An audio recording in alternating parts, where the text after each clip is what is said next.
once again at the center of delicate diplomacy as momentum builds for a possible peace summit between Russian President Vladimir Putin and Ukrainian President Volodymyr Zelensky.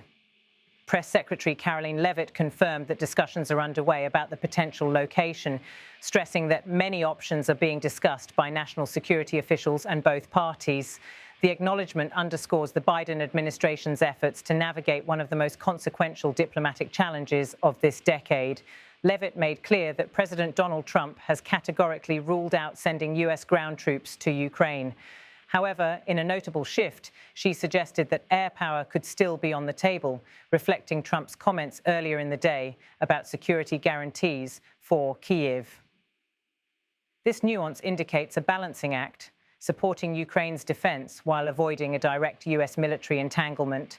The White House also emphasized that both Putin and Zelensky have privately expressed willingness to sit down together, a breakthrough after years of bloody conflict and stalled negotiations. But officials warn the path to peace will not be easy. According to Leavitt, Trump has consistently said that a good deal will require both sides to leave the table somewhat dissatisfied, acknowledging the painful compromises ahead. Diplomatic observers note that the choice of summit location will carry enormous symbolism. Whether hosted in a neutral European capital, a Gulf state, or even on U.S. soil, the venue could signal which side holds leverage. For now, Good afternoon, everybody. Good afternoon. How are you? Good to see all of you. Quick follow-up. We know as of right now there is no ceasefire in place. We've seen Russia continue its attack. Look, I'm not going to litigate the private conversations between the president and President Putin, aside from what the president himself has already spoken on. But I can tell you there are many options that are being discussed by our national security team right now with both parties.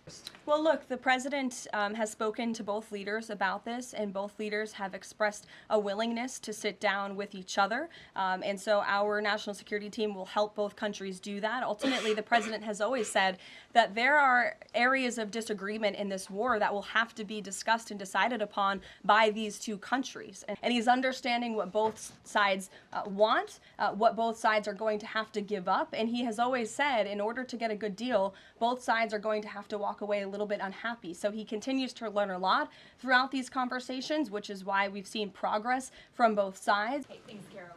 You made clear no U.S. boots on the ground. Is the president considering U.S. boots in the air as a form of a security guarantee? Look, that was something the president mentioned on his interview this morning. It is an option and a possibility. I won't certainly rule out anything as far as military options that the president has at his disposal. I'll let him do that. I can tell you he's definitively ruled out boots on the ground.